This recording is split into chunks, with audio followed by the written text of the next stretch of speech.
everyone, it's Ralph Klein. You're watching another movie of the week, and the movie this week was Love, Rosie from 2014, so if you haven't watched it now. If you're new to movie week, I talk about a movie here, you guys come tell your thoughts, and in 2025 we're doing different romance movies, so that's why we did this movie. I wanted to do this movie for this year because I think it's a very different than a lot of the movies we've done, and so the trope here is like two people missing each other in life, and like when one of them is ready, like the other one is like in a relationship, or like one of them is pregnant. Like it's that trope where, you know, it's like over time and they just keep missing each other. So technically that trope is in the rom-com field, but I just feel like it didn't exactly feel like a rom-com. Like it felt more like a romantic drama, just because it was like they kept missing each other, and there was a couple funny moments here and there, but like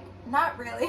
Like it really was more of a romantic drama. This is like a really big trope, and I feel like we don't see, like I don't think I've done this trope yet this year, unless I have done it. But it's a really important trope because I just feel like there's a lack of these movies that are like this.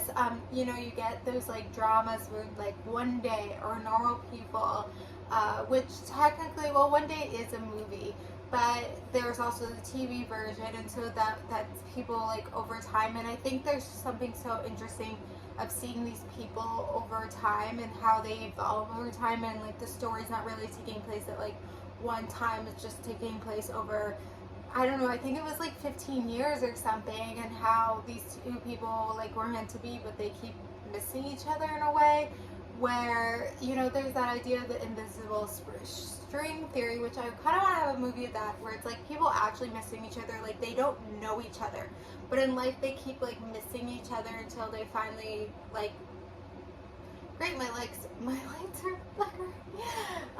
Until they finally are able to meet. But in these kind of, we see over time, it's like they know each other, they're just not in the right place.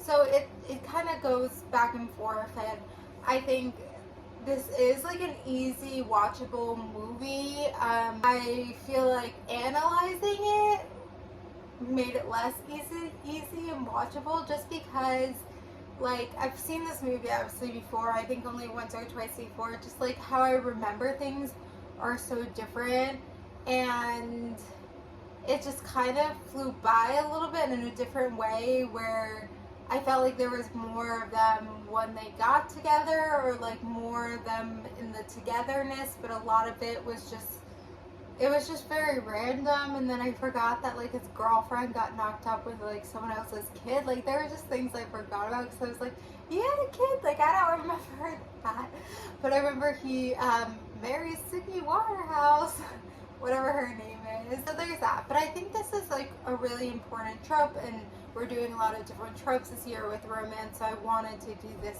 movie and this relationship because we haven't seen it yet, and this is like a really important one. And even though it might be classified as a rom-com, I see this more as a romantic drama, and I think there's more to learn from the romantic dramas. So I don't really have much else to say, not necessarily much else to critique. It's very interesting that they were British. I don't know if this is based off a movie, or I mean, this is a movie. I don't know if it's based off a book or whatever. Anyway, I'm gonna end it here. So thank you guys for watching, and then the movie for next week is Crazy Stupid Love from 2011. So comment below your thoughts about Love, Rosie, and then watch Crazy Stupid Love for next week. Thank you guys for watching. Like, subscribe, and bye.